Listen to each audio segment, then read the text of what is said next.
మా సమయాన్ని మా యొక్క కార్యక్రమాల చేత వ్యక్తంగా పోనివ్వకుండా మీ మాటల చేత కాలాన్ని దేవా మేము వివేకంగా గడపాలి అని ఈ 2వ బైబిల్ తరగతులను ఏర్పాటు చేసుకుని మీ యొక్క వాక్యాన్ని మేము ధ్యానిస్తున్నాము. మీ వాక్యాన్ని మేము ధ్యానిస్తూ ఉండగా మీ యొక్క సహాయాన్ని మాకు అందించండి.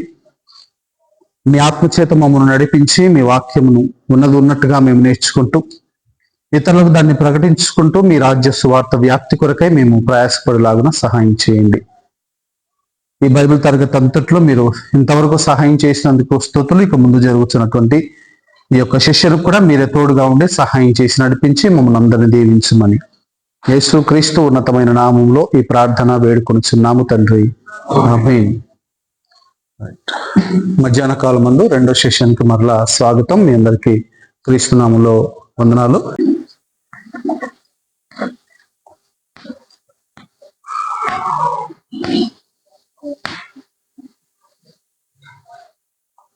ఆమోసు యొక్క ప్రవచన గ్రంథాన్ని, ఈ ప్రవక్త యొక్క గ్రంథాన్ని మనం ఇప్పుడు నేర్చుకోవాలి.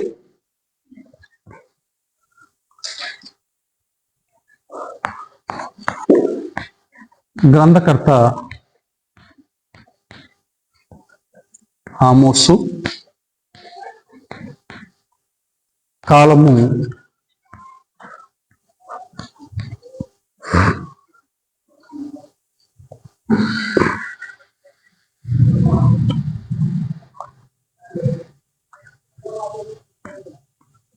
క్రీస్తు పూర్వము 765, క్రీస్తు పూర్వము 765.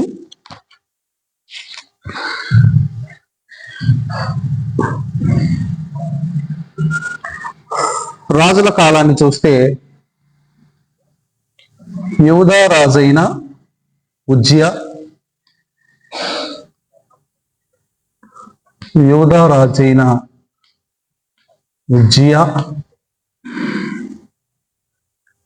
ఇశ్రాయేలు రాజైన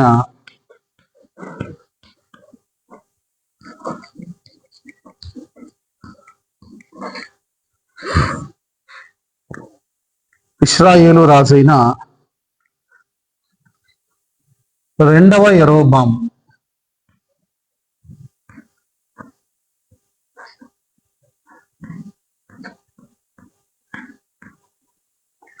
ఇశ్రాయేలు రాజులలో 2 యెరోబాములు ఉన్నారు. మొట్టమొదటి రాజు యెరోబాము 1వ యెరోబాము. ఇతని మధ్యలో వస్తాడు 2వ యెరోబాము. అంటే యూదా రాజ్యంలో ఉజ్జియా రాజు పరిపాలిస్తున్నాడు. ఇశ్రాయేలు రాజ్యంలో యెరోబాము 2వ యెరోబాము పరిపాలిస్తున్నటువంటి కాలంలో ఆమోసుకు ప్రత్యక్షమైనటువంటి దేవుని యొక్క వాక్కు.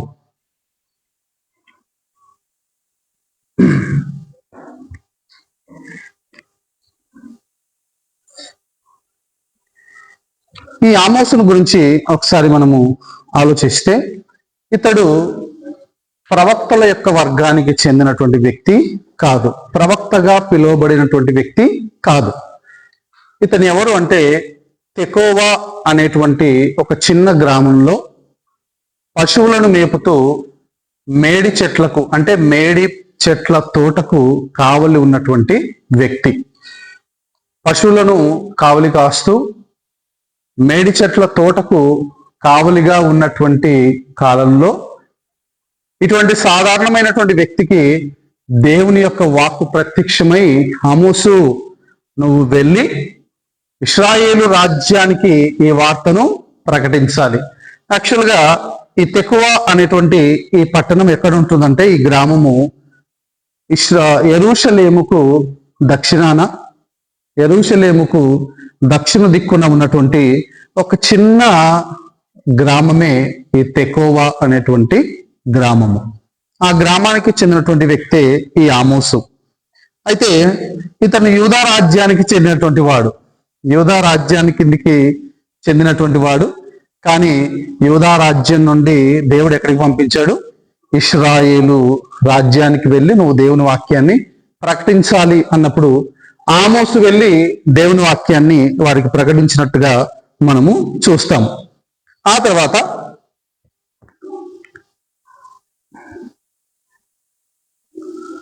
ఈ తెకోవా అనేటువంటి ఈ గ్రామము యెరూషలేముకు దక్షిణాన 70 మైళ్ళ దూరంలో ఉంటుంది.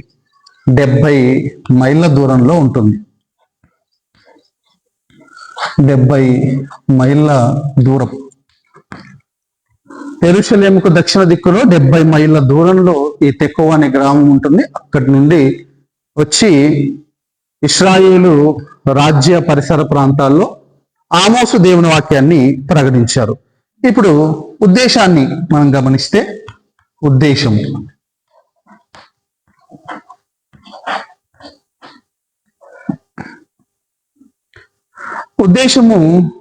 అంటే ప్రవక్త యొక్క ప్రవచన గ్రంథాన్ని ప్రకటించడానికి గల కారణం అనేది చాలా కారణాలు ఉన్నాయి. వాటిని మీరు త్వరగా రాసుకుంటారంటే నేను చెప్పేస్తాను. రైట్.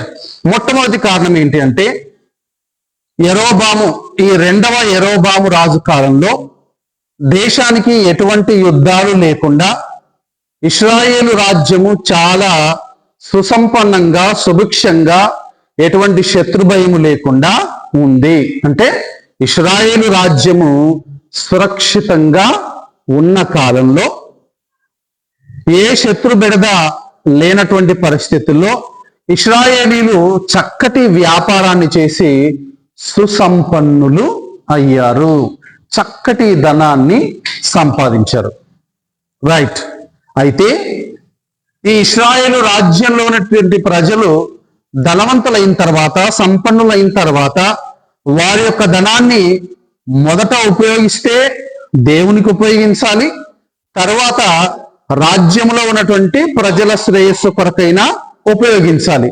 అలా ఉపయోగించకుండా ఏం చేశారంటే, తమకున్నటువంటి ధనము చేత విర్రవీగి నీతిమంతులను మోసం చేస్తూ, తమ రాజ్యంలో ఉన్నటువంటి పేదలను అణగద్రొక్కుతూ, వారి చేత అధికమైనటువంటి పన్నులు వసూలు చేస్తూ ఇలా ప్రజలను మోసం చేయడము, అన్యాయానికి గురి చేయడము ప్రారంభించారు. ఇది మొదటి కారణము. మొదటి కారణం ఏంటి అంటే, 2వ యెరోబాము కాలంలో ఎటువంటి యుద్ధాలు లేని కారణంగా, సురక్షితంగా ఉన్న కారణంగా చక్కటి వ్యాపారాన్ని చేసి బాగా ధనవంతులయ్యారు, సంపన్నులయ్యారు. ఆ ధనాన్ని ఎలా ఖర్చు పెట్టాలో తెలియక న్యాయంగా ఉపయోగించకుండా అన్యాయంగా ఉపయోగించడము, ధన మోసం చేత, సంపన్న మోసం చేత విర్రవీగి పేదలను అణగద్రొక్కుతూ వారి చేత అధిక పన్నులు వసూలు చేశారు. ఇలా ప్రజలను మోసం చేస్తున్నటువంటి కాలంలో దేవుడు వారిని హెచ్చరించడానికి ఆమోసు ప్రవక్తను పంపించాడు. ఇది మొదటి కారణం. 2వ కారణము, విచిత్రమైన కారణం ఏంటంటే, ప్రతి పండుగను కూడా ఆచరిస్తున్నారు ఇశ్రాయేలీలు. ప్రతి పండుగను క్రమం తప్పకుండా ఆచరిస్తున్నారు, ప్రతి పండుగను అట్టహాసంగా జరుపుకుంటున్నారు. కానీ మనఃపూర్వకంగా కాదు. పూర్ణ హృదయంతో, పూర్ణ ఆత్మతో, పూర్ణ మనస్సుతో కాకుండా, ఏమంటారు దాన్ని, అది ఆ పదం, ఓకేనా? అలాగా ఇప్పుడు కూడా అంతే ఉంది.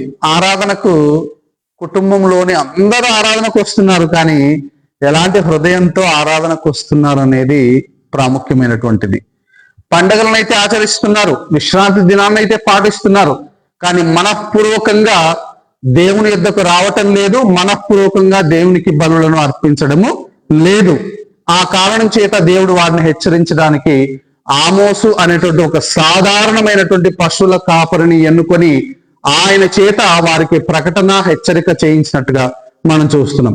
ఆ తర్వాత ఇక శరామాములే, యథామాములే విగ్రహ ఆరాధన వైపు తిరిగారు. ఒకవైపు యెహోవాను ఆరాధిస్తూనే మరొక వైపు ఉన్నత స్థలముల మీద ఉన్నటువంటి దేవతలకు పూజలు చేయడం కూడా ప్రారంభించారు.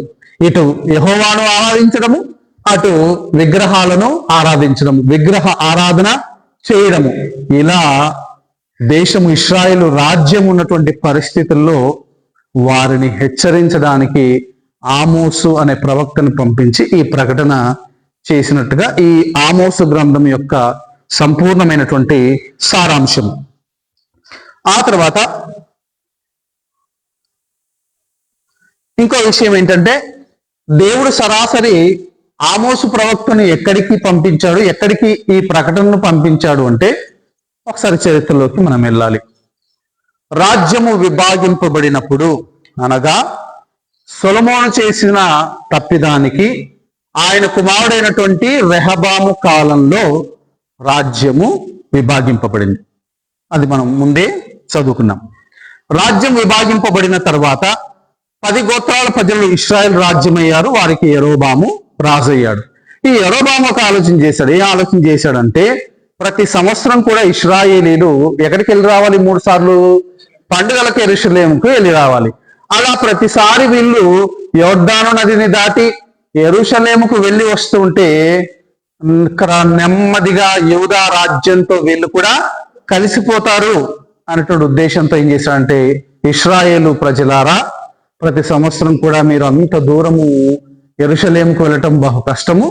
కాబట్టి ఇదిగో మన ప్రాంతాల్లోనే దాను అనే ప్రాంతంలో, బేతేలు అనే ప్రాంతంలో నేను బంగారు దూడలను మీ కొరకు మరి చేయించి పెడతాను, వాటినే మీ దేవుడు అనుకోండి అంటే, అయ్యా విగ్రహాలు మా దేవుడు ఎలా అవుతాయని ఒక్కరు కూడా ప్రశ్నించలేదు. ఒక్కరు కూడా ప్రశ్నించకుండా చాలా బాగుంది, ఇది చాలా బాగుంది, ప్రతి సంవత్సరం అంత దూరం వెళ్ళి రాకుండా ఇక్కడే ఆరాధన చేసుకోవడం చాలా బాగుందనేసి ఆ దాను ప్రాంతంలో, బేతేలు ప్రాంతంలోనే ఇక విగ్రహారాధనను మొదలు పెట్టేశారు. ఆ బేతేలు అనే ప్రాంతంలోనే ఆమోసు వెళ్ళి ఈ యొక్క ప్రవచన వాక్యాలన్నిటిని కూడా ప్రకటించాడు. బలిపీఠము ఎదుట, విగ్రహ బలిపీఠాల ఎదుటనే ఈ యొక్క ప్రవచనాన్ని ఆయన వినిపించాడు. అది చరిత్ర. సరాసరి బేతేలికే పంపించాడు. ఎక్కడైతే విగ్రహాలు ఉన్నాయో, ఎక్కడైతే విగ్రహ బలిపీఠాలు ఉన్నాయో అదే ప్రాంతానికి ఆమోసును పంపించి అక్కడ బేతేల్లోనే ఈ యొక్క ప్రవచనాన్ని, ఈ యొక్క గ్రంథాన్ని ప్రకటింప చేశాడు. ఇక పుస్తక విభాగాన్ని మనం చూస్తే, పుస్తక విభాగాన్ని చూద్దాము. మొదటి 2 అధ్యాయాలు. రైట్.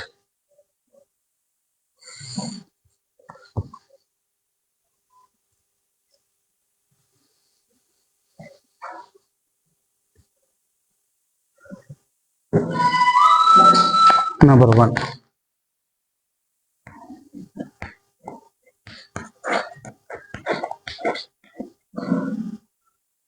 ఒకటి 2 అధ్యాయాలలో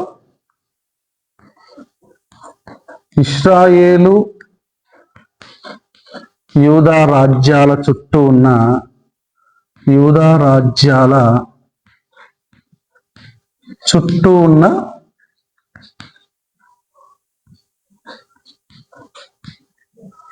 ఉన్న దేశాలకు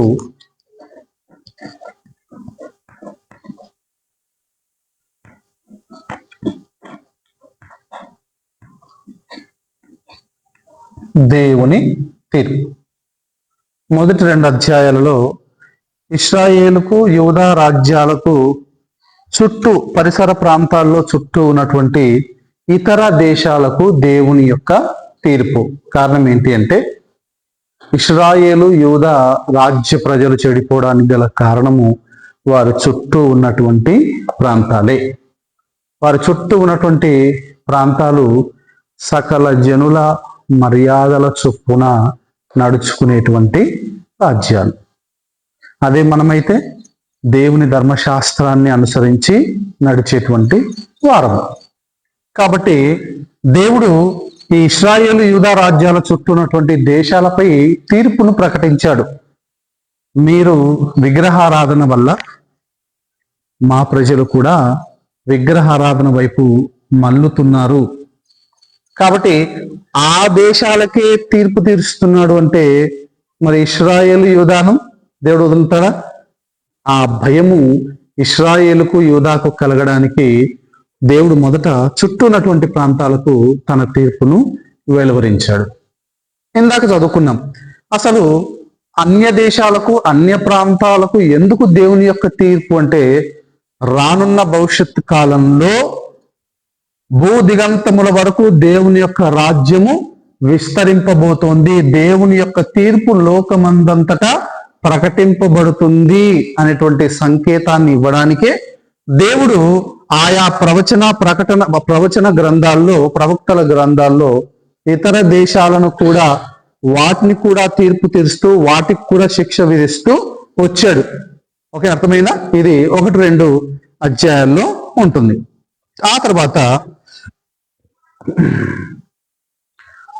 3-6 అధ్యాయాలు, 3-6.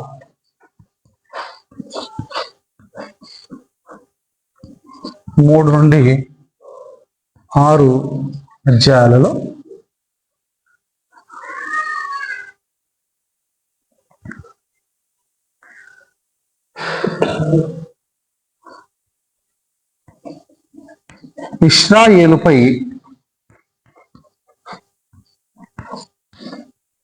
ఇశ్రాయేలుపై యెహోవా తీర్పు.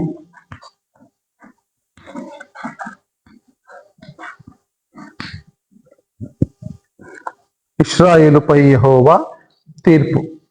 విగ్రహారాధన వైపు మళ్ళీపోయారు.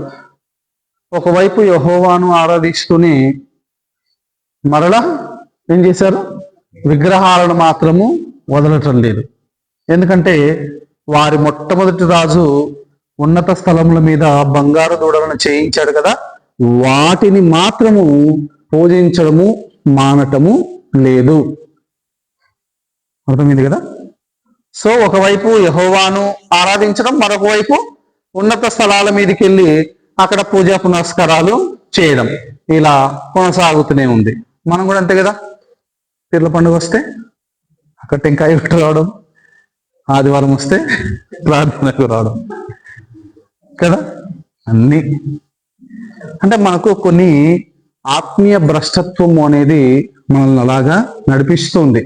మనకు తెలియకుండానే జరిగిపోతున్నాయి. అందుకే పాముల వలె వివేకంగా ఉండండి అన్నాడు.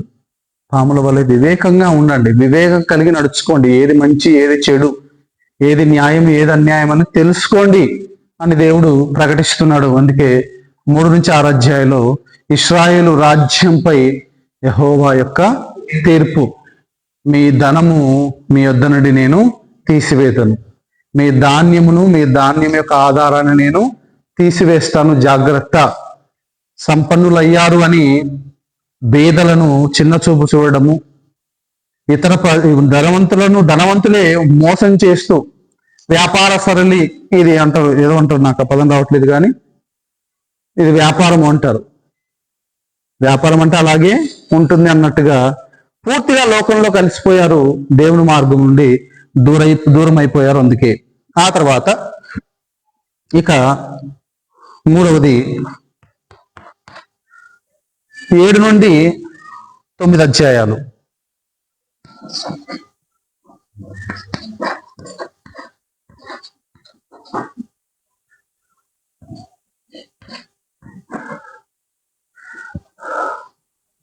7-9 అధ్యాయాలలో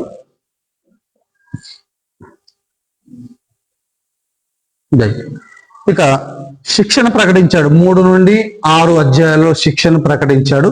ఆ తర్వాత 7-9 అధ్యాయాల్లో రానున్న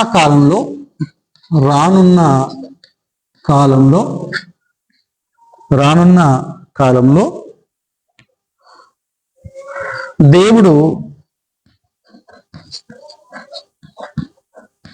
దేవుడు ఇశ్రాయేలుకు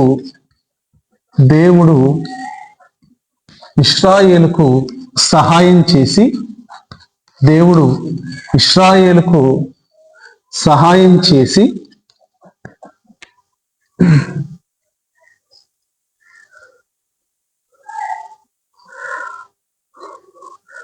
వారి రాజ్యాన్ని పునర్నిర్మించి, వారి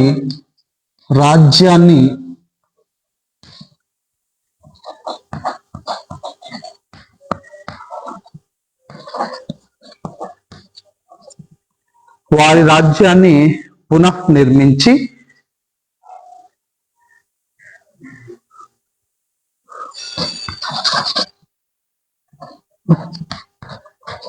అభివృద్ధి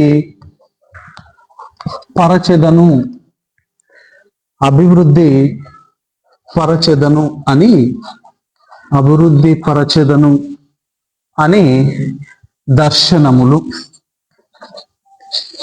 అని దర్శనములు.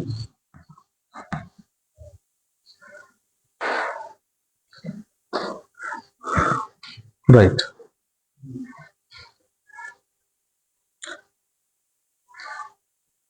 ఏ రాజ్యాలను చూసి అయితే చెడిపోయారో, ఏ దేశాలను చూసి అయితే ఇశ్రాయేలు రాజ్యం చెడిపోయిందో, మొదట వారి మీద దేవుడు తన తీర్పును ప్రకటించాడు. తర్వాత 3 నుండి 6 అధ్యాయాలలో వారిపై తీర్పును ప్రకటించి, పశ్చాత్తాపపడితిరా, నేను క్షమిస్తాను, లేని ఎడల చెరలోనికి శాశ్వతంగా వెళ్ళిపోతారు అని హెచ్చరించాడు. ఆ తర్వాత 7 నుండి 9 అధ్యాయాలలో మనం ఏం చేస్తామంటే, సాధారణంగా కోపం వచ్చినప్పుడు మన పిల్లలు కొడతాం. కొట్టిన కొద్దిసేపు తర్వాత తీసుకొని అంతే. దేవుడు కూడా అంతే. ఎందుకు అలా అంటే, ఆయన లక్షణాలే తల్లిదండ్రుల్లోకి వచ్చాయి. ఎందుకంటే తల్లిదండ్రులను సృష్టించింది కూడా ఆయనే. తీర్పును ప్రకటిస్తాడు. తీర్పును ప్రకటించిన తర్వాత మరలా వారు నశించిపోకుండా మీరు పశ్చాత్తాపడినట్లయితే గనక మరలా మీకు రానున్న కాలంలో నేను సహాయం చేస్తాను. తర్వాత మీ రాజ్యాన్ని నేను మరలా పునర్నిర్మిస్తాను. ఆ తర్వాత అభివృద్ధి పరచెదనని కొన్ని దర్శనాలను చూయించాడు. అందుకే అపోస్తల కార్యాలు 2వ అధ్యాయం 1వ అధ్యాయం ప్రారంభంలో, దేవా, ఇశ్రాయేలునకు మరలా రాజ్యమును అనుగ్రహించదవా, ఇశ్రాయేలునకు రాజ్యమును మరలా అనుగ్రహించదవా అని అడుగుతూ వచ్చారు. కారణం ఏంటంటే, ప్రతిసారి కూడా దేవుడు, ఇదిగో మిమ్మల్ని నేను పునరుద్ధరిస్తాను, ఐ విల్ రెస్టోర్ యూ. హెచ్కేల్లో కూడా ఎండిపోయిన ఎముకల లోయను చూయించి, ఈ ఎండిపోయిన ఎముకలన్నిటిని కూడా మీరు చూస్తున్నారు కదా, ఒకానొక దినాన ఎండిపోయిన ఎముకలన్నీ కూడా మాంసమును, నరములను, కండరములను వీటన్నిటిని పొదువుకొని మరలా సమాధులు తెరవబడి తిరిగి లేస్తారు. అంటే మరలా నేను మిమ్మల్ని ఒక రాజ్యంగా మరలా కడతాను, మరలా మిమ్మల్ని ఒక రాజ్యంగా నేను చేస్తాను అని ప్రకటించాడు. అది ఎప్పుడు జరిగిందంటే 1948లో 1948వ సంవత్సరంలో ఇశ్రాయేలు ఒక దేశంగా అది రూపొందించబడింది. దానికి అప్పుడు స్వాతంత్రము లభించింది. ఓకేనా? అది భౌతికంగా. ఆత్మీయంగా అపోస్తల కార్యాలు 2వ అధ్యాయంలో సంఘము ద్వారా దేవుడు భూ దిగంతాలలో ఉన్నటువంటి యూదులను, ఇశ్రాయేలును అందరినీ ఏకం చేశాడు. ఆ తర్వాత అపోస్తల కార్యాలు 10వ అధ్యాయం నుండి అన్యజనులను కూడా సంఘములోకి ఆహ్వానించాడు. ఇలా మీ యొక్క రాజ్యాన్ని మరలా నేను పునరుద్ధరిస్తాను, పునర్నిర్మిస్తాను, మీరు నా ధర్మశాస్త్రం వైపు రండి, నా మార్గం వైపు రండి అని ప్రకటించినటువంటి ఈ గ్రంథమే ఆమోసు గ్రంథము, ఈ ప్రవచనాలు. సో ఆమోసు ప్రవక్తల వర్గానికి చెందినటువంటి వాడు కాదు, ఒక సామాన్యమైనటువంటి వాడు. పశువులను మేపుతూ మేడి చెట్ల తోటకు కావలి ఉండేవాడు. అలాంటి సాధారణమైన వ్యక్తి చేత దేవుడు తన ప్రజలకు ప్రవచనాన్ని ప్రకటింపచేశాడు. ఇలా దేవుడు తన యొక్క తీర్పును చుట్టూ ఉన్నటువంటి రాజ్యాలపై, ఆ తర్వాత ఇశ్రాయేలు, యూదా రాజ్యాలపై కూడా తన తీర్పును ప్రకటించాడు. మీరు మనసు మార్చుకుంటే మిమ్మల్ని మరలా నేను కడతాను అనేటువంటి వాగ్దానాలను కూడా ఈ గ్రంథంలో మనము చూడగలము. ఇది ఆమోసు గ్రంథం యొక్క వివరణలు. ఆ తర్వాత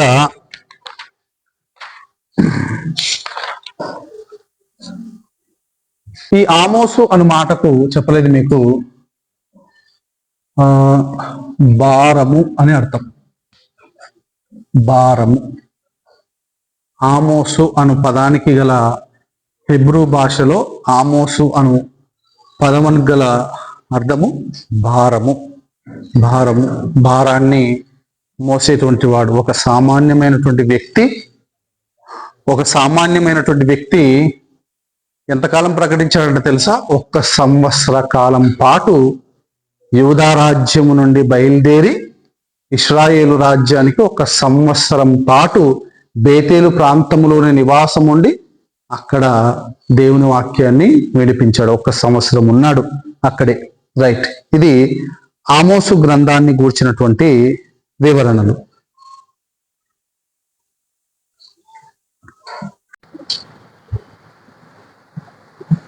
పాత నిబంధన గ్రంథాలన్నిటిలోకెల్లా ఓబద్య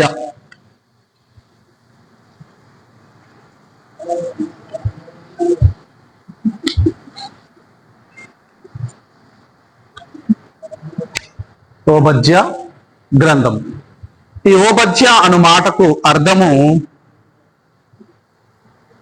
యెహోవా సేవకుడు.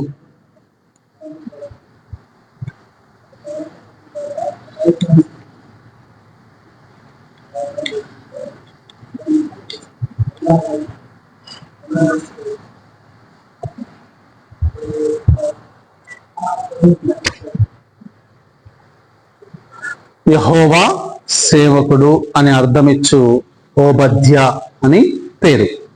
రైట్, గ్రంథకర్త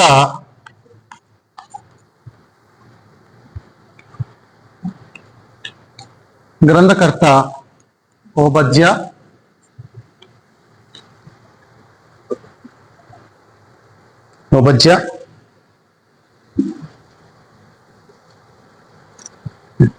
ఆమోసు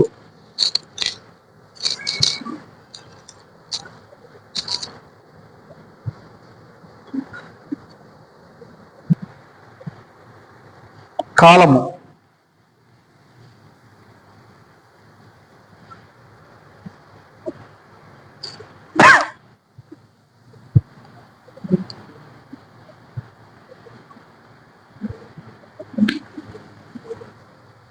కాలము 587 క్రీస్తు పూర్వము 587. ఉద్దేశం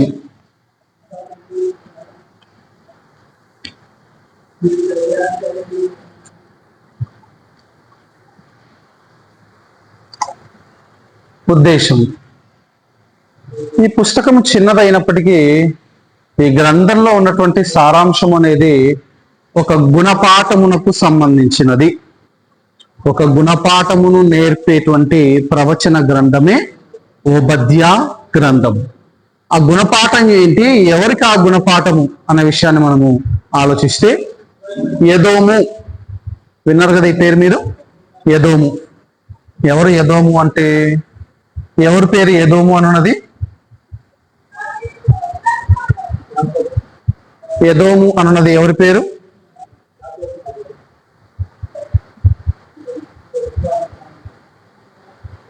యాకోబు యొక్క సోదరుడైనటువంటి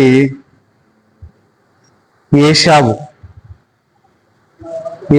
యొక్క పేరు ఎదోము. ఎందుకు పెట్టబడిన ఆ పేరు అంటే, ఏశావు చాలా తెల్లగా అంటే ఎర్రగా ఉండేవాడు. పుట్టినప్పుడు చాలా ఎర్రగా ఉండేవాడు.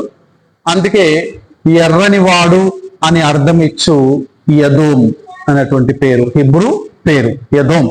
మనం చెప్పుకున్నాం కదా, హిబ్రూ భాషలో ప్రతి అక్షరానికి కూడా అర్థం ఉంటుంది. అలాగే ప్రతి పదానికి ప్రతి పేరుకు కూడా అర్థం ఉన్నట్టుగానే ఎదోము అనగా ఎర్రని వాడు, ఎదోము అనగా ఎర్రని వాడు. సందర్భాన్ని చెప్తాను, జాగ్రత్తగా వినండి. అది బబులోను రాజైనటువంటి నెబుకద్నెజరు యెరూషలేము మీదకి దండెత్తి వచ్చినటువంటి కాలం. చరిత్రను ఒకసారి మనం చెప్పుకుందాం. చరిత్ర చెప్పుకుంటేనే మనకు అర్థమవుతుంది. యూదా రాజ్యం మీదకి బబులోను రాజు అయినటువంటి నెబుకద్నెజరు 3 సార్లు దండెత్తి వచ్చి యెరూషలేమును నాశనము చేశాడు. రైట్, మొదటిది యెహోయాకీము. ఎవరు? యెహోయాకీము అనేటువంటి చివరి నుండి మూడవ రాజు. యెహోయాకీము, యెహోయాకీను, సిద్కియా. అంటే కింద నుంచి మూడవ రాజు. ఈ యెహోయాకీము అనే రాజు యూదా రాజ్యాన్ని పరిపాలిస్తున్నప్పుడు బబులోను రాజు అయిన నెబుకద్నెజరు యెరూషలేముకి దండెత్తి వచ్చి యెరూషలేమును ఆక్రమించాడు. అప్పుడు యెహోయాకీము నెబుకద్నెజరును బతిమాలుకొని, అయ్యా మా దేశాన్ని నాశనం చేయొద్దు, నేను మీకు కప్పం చెల్లిస్తాను అని కప్పము చెల్లించాడు. ఇక మరలా యెరూషలేమును వదిలేసి నెబుకద్నెజరు వెనక్కి వెళ్ళిపోయాడు. ఆ తర్వాత మరలా యెహోయాకీను, ఎవరు? యెహోయాకీను కాలంలో మరలా దండెత్తి వచ్చాడు. దండెత్తి వస్తే ఈ యెహోయాకీను, నేను నీకు లొంగను, నీకు కప్పము చెల్లించను, నీ ఇష్టం, ఏం చేసుకుంటావో చేసుకో అంటే వచ్చి వాడిని సంఖ్యలతో బంధించి తీసుకెళ్ళిపోయాడు. ఓకేనా? రైట్. ఇది రెండవసారి.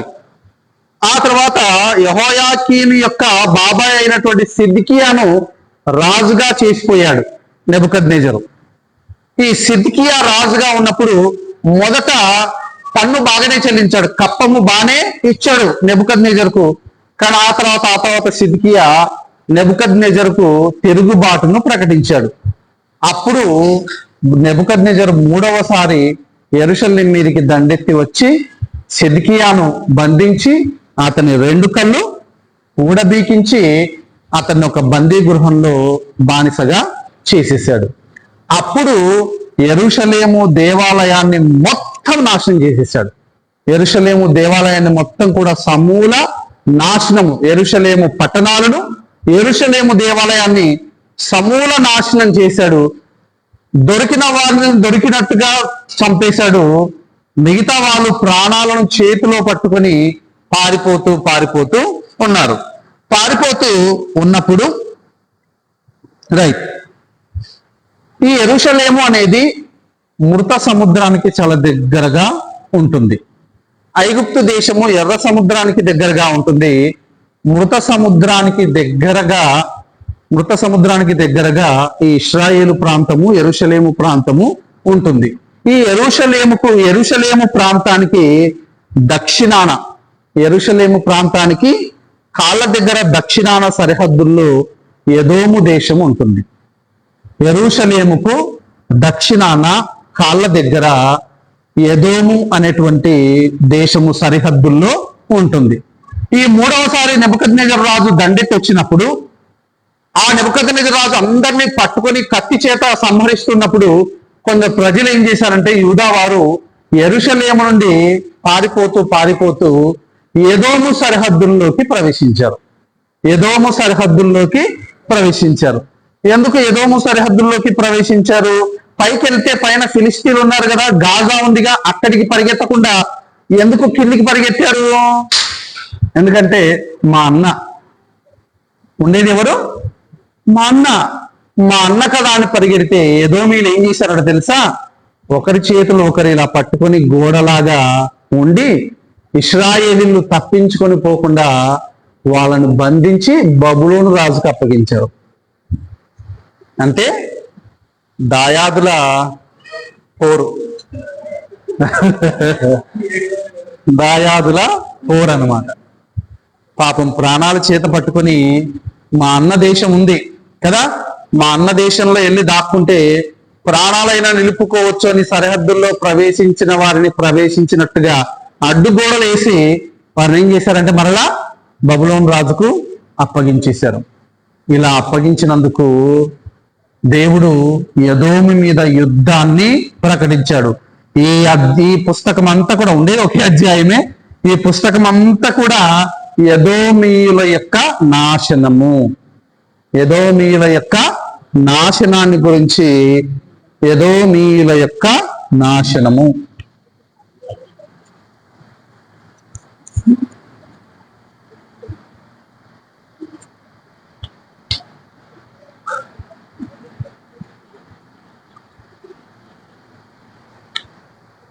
సో మనవాడే మనకు చేటు కదా, గొడ్డలి చెట్టును నరుకుతోంది అంటే అది ఎవరి తప్పు?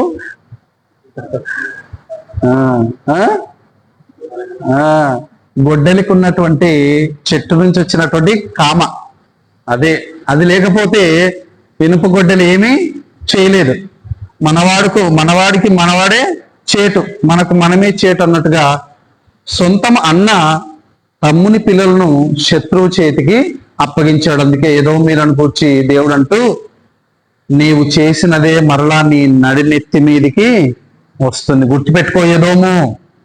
ఈ ఎదోము అనేది ఎలా ఉంటుందంట అంటే, కొండల మీద, యెరూషలేము ఎలాగైతే 7 కొండల మీద 7 కొండల మధ్య ఉంటుందో, ఈ ఎదోము అనే ప్రాంతం కూడా ఎత్తైన పర్వతాల మీద ఉంటుందట. చాలా ఎత్తైన పర్వతాల మీద ఉంటుందట. అందుకే నీవు పక్షిరాజు వలె ఎత్తైన ప్రాంతంలో గూడు కట్టుకున్నాను, నన్ను అక్కడి నుండి పడద్రోయగలవాడు ఎవడును లేడు నువ్వు అనుకుంటున్నావేమో, అక్కడ నుండి నేను నిన్ను పడదోస్తాను. నీవు చేసినదే నీ నడినెత్తి మీదకి నేను తీసుకుని వస్తాను. నీ తమ్ముడైనటువంటి యూదా ప్రాణాలు చేత పట్టుకొని పారిపోతూ ఉంటే, నీ తమ్మునికి సహాయం చేయక నీ తమ్ముణ్ణి అడ్డుగోడలాగా అడ్డుపడి శత్రుల చేతికి అప్పగించి వారి నాశనానికి కారణమయ్యావు. నా బిడ్డల కారణానికి నాశనం అయ్యావు. నేను నిన్ను శిక్షింపక మానను అని వారి మీద దేవుడు ప్రకటించినటువంటి తీర్పు, శిక్ష, నాశనమే ఈ యొక్క ఓబద్యా గ్రంథం అంతా కూడా ఇదే ఉంటుంది. రైట్. ఇక ఈ పుస్తకాన్ని కూడా, ఈ అధ్యాయాన్ని మనము విభాగించుకుంటే ఎన్ని వచనాలంటే, మొదటి 5 వచనాలు చదవండి ఒకసారి, చాలా బాగుంటాయి. మొదటి 5 వచనాలు, ఓబద్యా గ్రంథము మొదటి 5 వచనాలు ఒకసారి చదవండి. మొదటి 5 వచనాలు. రైట్.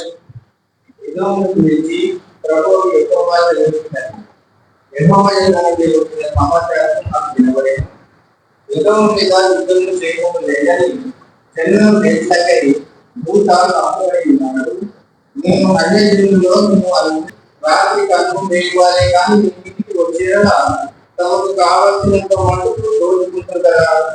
రాజపనులు ఏ వారం లెక్కలు వచ్చేలా పనికి ఏడు తోవాలని కొందరు కదా. నేను చూడగా నువ్వు ప్రతి వారికి వెళ్ళిపోతున్నావు. రైట్.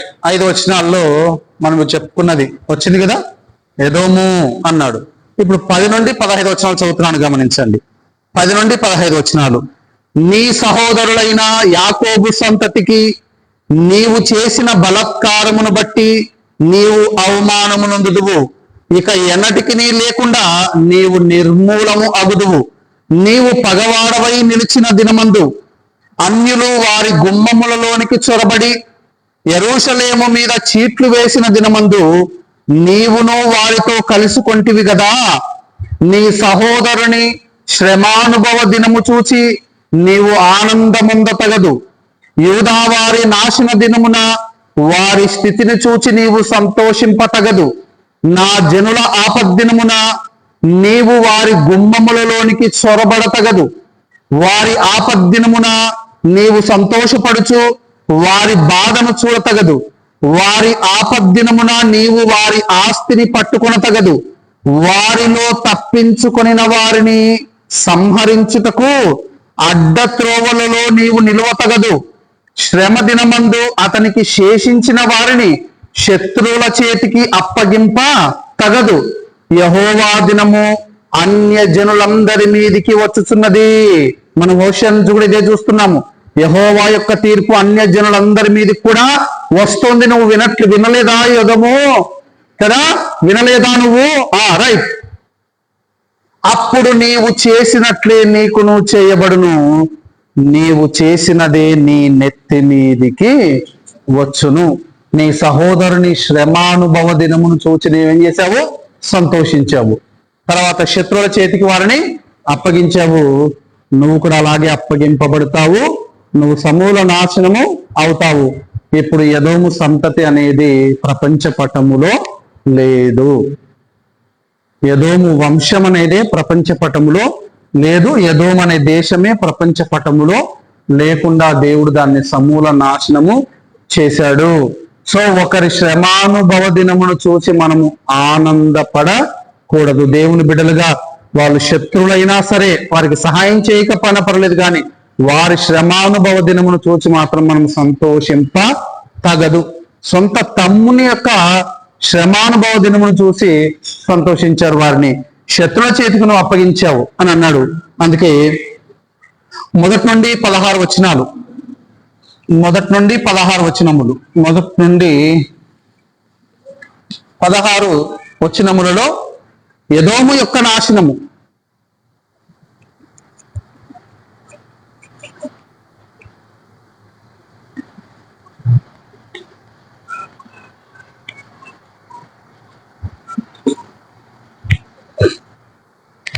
ఎదోము యొక్క నాశనము. రైట్. రెండవది 17 నుండి 21 వచనములు.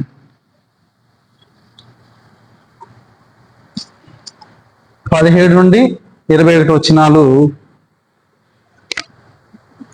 యాకోబు విజయము మరియు రక్షణ.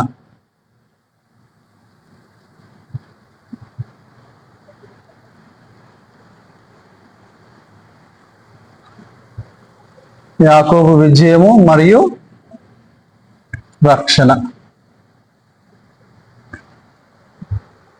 యాకోబు విజయము మరియు రక్షణ. ఈ విషయాలు ఆ పుస్తకంలో ప్రతిబింబిస్తాయి. అంటే మీరు చదివేటప్పుడు వీటిని ముందు పెట్టుకొని 1-2 సార్లు ఈ సబ్ హెడ్డింగ్స్ ని చదవాలి. సమయం ఉన్నప్పుడు ఆ పుస్తకాన్ని, ఆ వచనాలను చదివితే క్లారిటీగా పుస్తకం మొత్తం కూడా మనకు అర్థమవుతూ వస్తుంది. అంతా ఇక్కడ ఉండిపోదు, కానీ నువ్వు చదివేటప్పుడు నీకు అర్థమైపోతుంది. ఎందుకు దేవుడు ఇంత కఠినంగా మాట్లాడాడు, ఎందుకు దేవుడు మరలా ఇంత ప్రేమగా మాట్లాడుతున్నాడు అనేది చాలా సులువుగా మనకు అర్థమవుతుంది. రైట్. ఎంతవరకు టైం?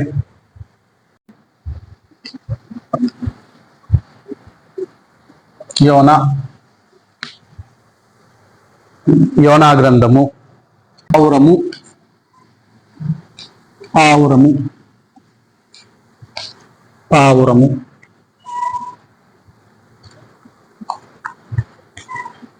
గ్రంథకర్త యోనా. కాలము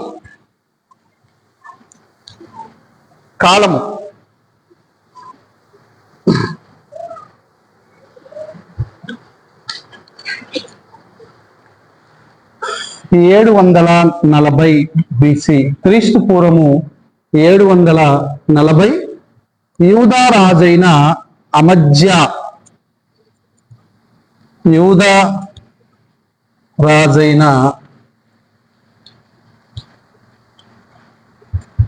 అమజ్యా కాలం.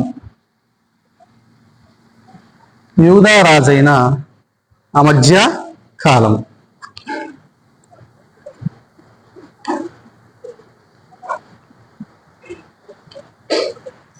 ఉద్దేశము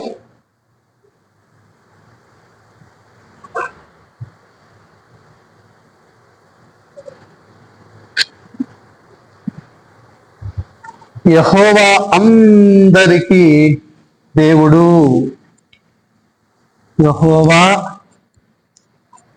అందరికీ దేవుడు. యెహోవా అందరికీ దేవుడు. శత్రువుల పట్ల కూడా కనికరాన్ని చూపే దేవుడు.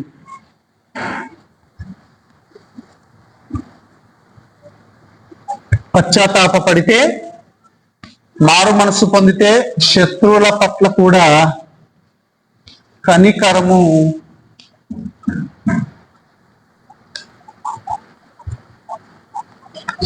చూపే దేవుడు.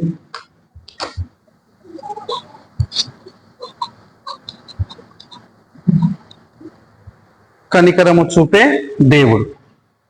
రైట్. యోనా గ్రంథం ద్వారా మనకు బయలుపడే ఉద్దేశం ఏంటి అంటే, యెహోవా అందరికీ దేవుడు అని, మారు మనస్సు పొందితే, పశ్చాత్తాపపడితే శత్రువుల పట్ల కూడా కనికరము చూపే దేవుడు అని ఈ గ్రంథం యొక్క సారాంశం. ఇప్పుడు ఈ గ్రంథం యొక్క బ్యాక్గ్రౌండ్ హిస్టరీకి, పూర్వ చరిత్రకు మనం ఒకసారి వెళ్దాం. రైట్. మనకందరికి తెలుసు, యోనా గ్రంథంలో దేవుడు ఏ పట్టణాన్ని గురించి ప్రకటించాడు? నీనెవే అనేటువంటి పట్టణాన్ని గురించి ప్రకటించాడు. నేను ఆల్రెడీ నీనెవే గురించి చెప్పాను. ఈ నీనెవే మహాపట్టణము అనేది అష్షూరు సామ్రాజ్యం యొక్క ముఖ్య పట్టణము. అష్షూరు సామ్రాజ్యం యొక్క ముఖ్య పట్టణమే ఈ నీనెవే. రైట్. దేవుడు యోనాను పిలిచి, యోనా, ఇదిగో నీవు నీనెవే పట్టణమునకు వెళ్ళి వారి యొక్క పాపము బహు ఘోరమైనది కాబట్టి వారిని మారు మనస్సు పొందినట్లు నువ్వు ప్రకటించుము అంటే యోనా నీనెవే పట్టణానికి వెళ్ళడము ఇష్టము లేదు. ఎందుకు ఇష్టం లేదు అనేది మనకు కొంతవరకే తెలుసు, కానీ దాని వెనుక చాలా చరిత్ర ఉంది. ఎందుకు ఇష్టం లేదు యోనాకు? అన్యులను దేవుడు క్షమించడం ఏంటి? ఏదో తన బిడ్డలు పాపం చేస్తే వారికి అవకాశం ఇచ్చి వారిని క్షమిస్తే బాగుంటుంది, కానీ అన్యులకు దేవుడు అవకాశం ఇవ్వడం ఏంటి అని అంతవరకే మనం ఆలోచిస్తాం. కానీ రాజుల కాలంలో, ఇశ్రాయేలు రాజుల కాలంలో కానీ యూదా రాజుల కాలంలో కానీ ఈ మొత్తం 12 గోత్రాల ఇశ్రాయేలీలకు అష్షూరు అంటే పరమ అసహ్యము. అష్షూరు సామ్రాజ్యము అంటే చాలా అసహ్యము. దానికి గల కారణం ఏంటి అంటే, అన్ని సామ్రాజ్యాలు ఒక ఎత్తు అయితే అష్షూరు సామ్రాజ్యము ఇంకొక ఎత్తు.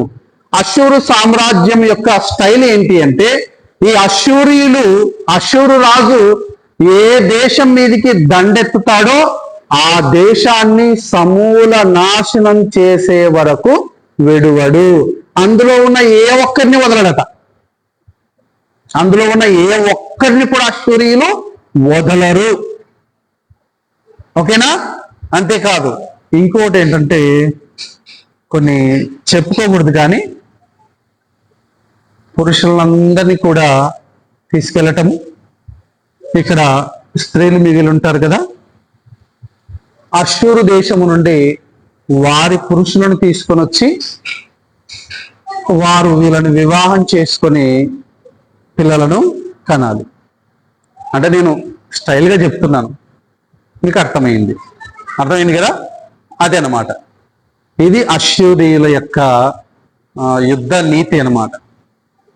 ఆ కాలంలో ఈ అష్షూరీయులు అంత క్రూరంగా ప్రవర్తించేవారు. అందుకే ఏ రాజ్యానికైనా సరే, ఎస్పెషల్గా ఇశ్రాయేలు వారికి అష్షూర్ అంటే అంతగా అసహ్యము.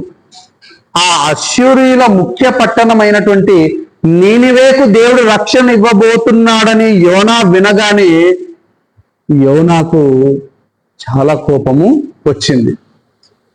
అంత ఘోరమైనటువంటి నగరానికి దేవుడు రక్షణని ఇవ్వటం ఏంటి కదా, అవకాశాన్ని ఇవ్వడం ఏంటి?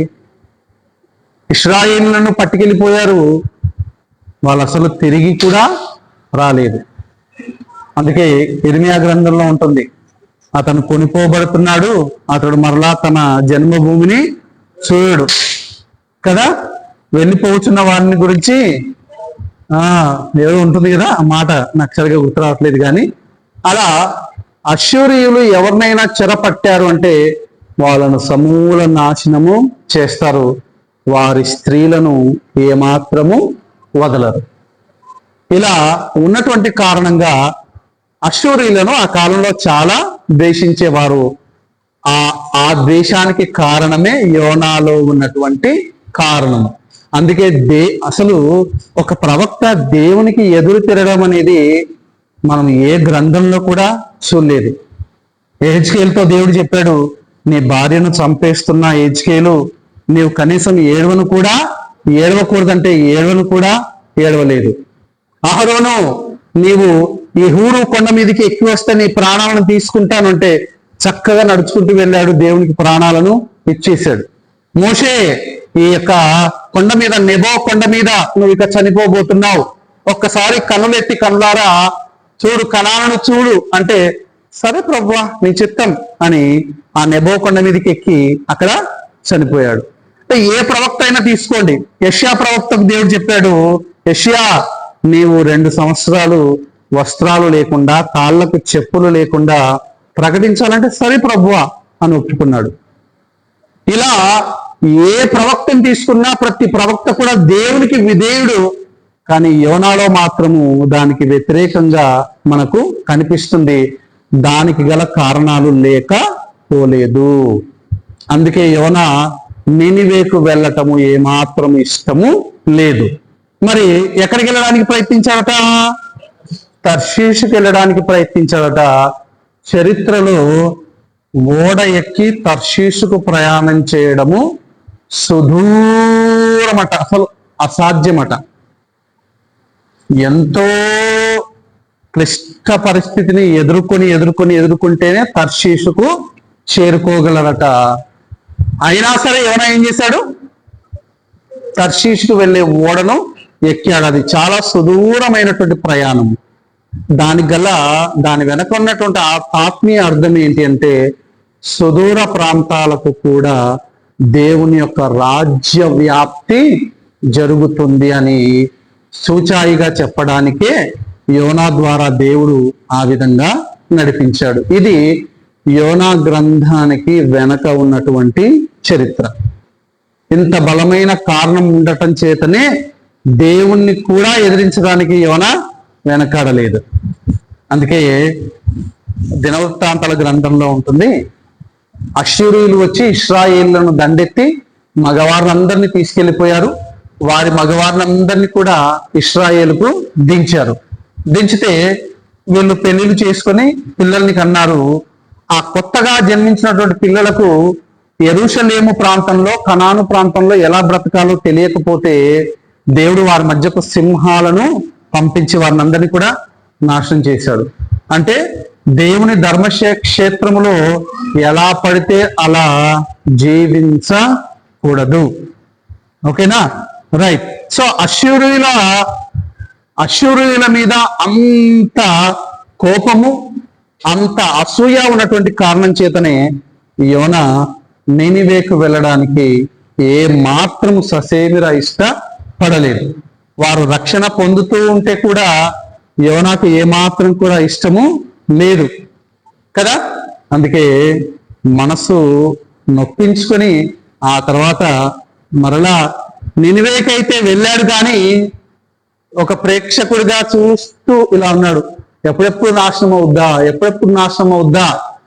ఒక పందిరి చెట్టు కింద కూర్చొని ప్రకటిస్తున్నాడు. ప్రకటించడం అయితే మారు మనసు పొందని, పశ్చాత్తాపడండి ప్రకటిస్తూనే ఉన్నాడు. కానీ మళ్ళా ఎప్పుడెప్పుడు నాశనం అవుతుందా, ఎందుకంటే వీళ్ళు మమ్మల్ని ఇంతగా ఇబ్బంది పెట్టారు, ఇంత క్షోభ పెట్టారు మమ్మల్ని, కాబట్టి వీళ్ళు ఎలాగైనా నాశనము అవ్వాలి. దేవుడు ఎందుకు ఇలాంటి వారిని ప్రోత్సహిస్తున్నాడు అనేటువంటి సందేహము యోనాలో కలిగింది. దేవుడు ఎందుకు మమ్మల్ని ఇంత కిరాతకంగా మమ్మల్ని అణిచివేసినటువంటి అష్షూరు సామ్రాజ్యాన్ని దేవుడు ఎందుకు ఇంతగా ప్రోత్సహిస్తున్నాడు అంటే, యెహోవా అందరికీ దేవుడు, ఆయన ఫస్ట్ దేవుడు, ఆయన ఫస్ట్ తండ్రి, అందరికీ తండ్రి ఆయన.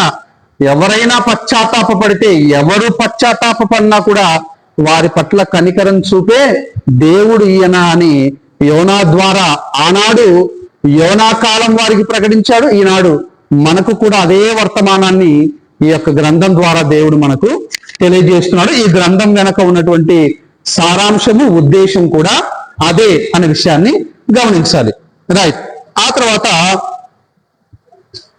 ఈ నినివే పట్టణం అనేది ఎక్కడ ఉంటుందంటే, ప్రస్తుతము ఇరాక్ లో టైగ్రిస్ నది తీరంలో ఈ యొక్క నినివే పట్టణము ఉంటుంది. ప్రస్తుతము ఇరాక్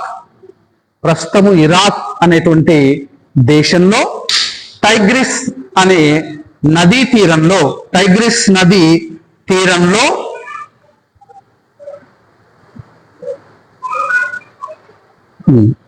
ఈ యొక్క నినివే పట్టణము ఉంటుంది. అభిముఖం అంటే అర్థం ఏంటి? అభిముఖం ఎదురెదురుగా.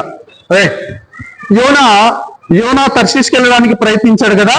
ఈ తర్షీష్ ఎక్కడ ఉంటుందంటే నినివేకు అభిముఖంగా సుదూరంలో ఉంటుందట. నినివేకు ఆపోజిట్ అన్నారు కదా మీరు. నినివే పట్టణానికి అభిముఖంగా సుదూరంలో ఓడ ప్రయాణం అనేది చాలా కష్టము తర్షీషుకి వెళ్ళడానికి.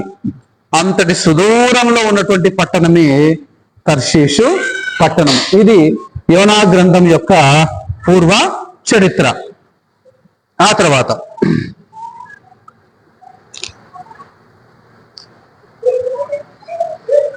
నినివే పట్టణం యొక్క చుట్టుకొలత 60 మైళ్ళు. నినివే పట్టణం యొక్క చుట్టుకొలత 60 మైళ్ళు. మన అల్లంపూర్ యొక్క చుట్టుకొలత ఎంత ఉండొచ్చు?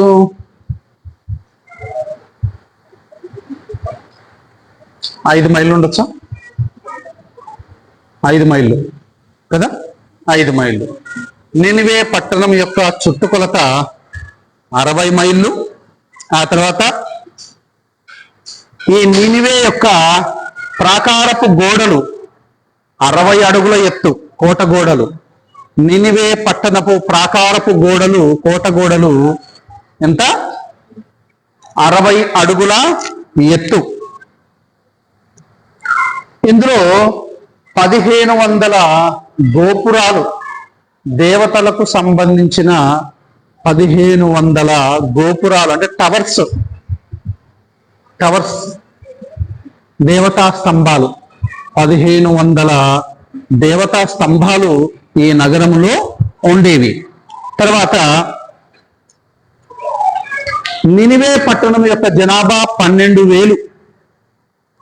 నినివే పట్టణము యొక్క జనాభా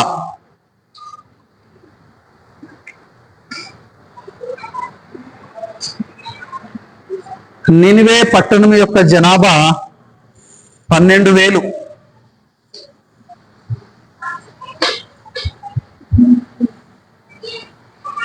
ఇక అవుట్లైన్ చూసుకొని ముగించుకుందామా? పుస్తక విభాగం చూసుకొని ముగించుకుందాము. 1వ అధ్యాయము.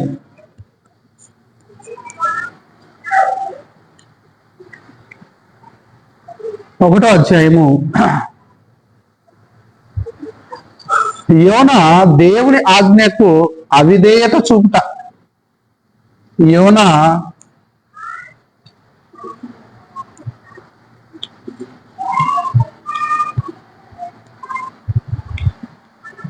దేవుని ఆజ్ఞకు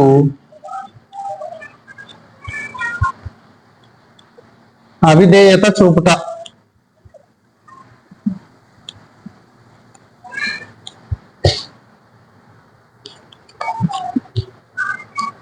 రెండవ అధ్యాయము.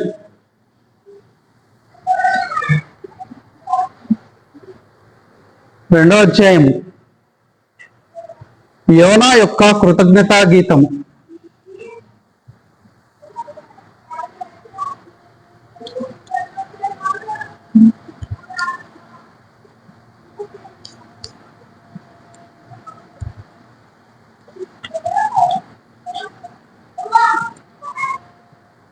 యోనా యొక్క కృతజ్ఞత గీతము.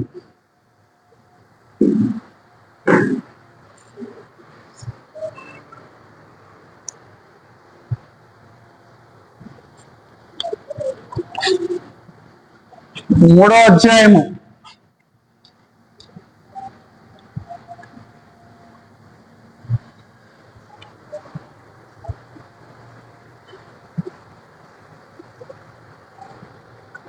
యోనా దేవుని ఆజ్ఞకు లోబడుట.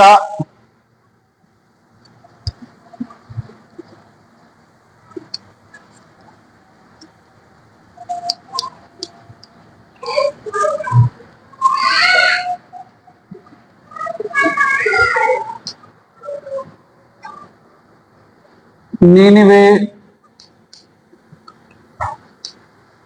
పట్టణపు పశ్చాత్తాపము.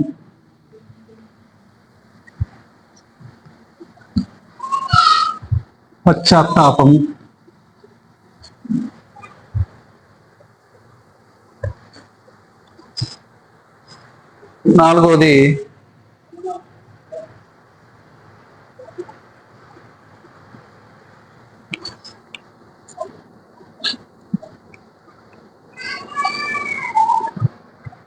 యోనాకు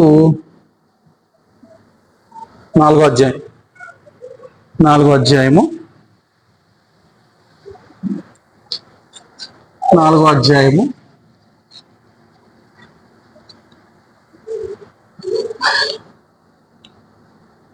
యోనాకు దేవుని దైవిక హెచ్చరిక.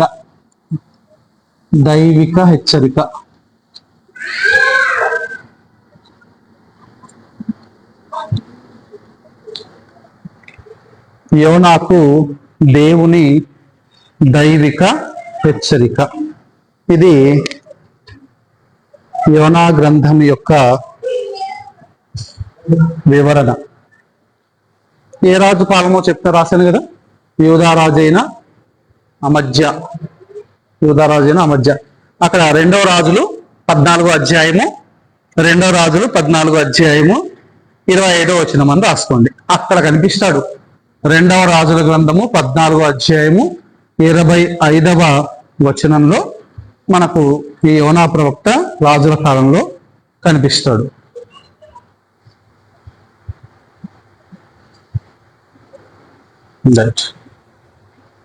క్లియర్? రైట్.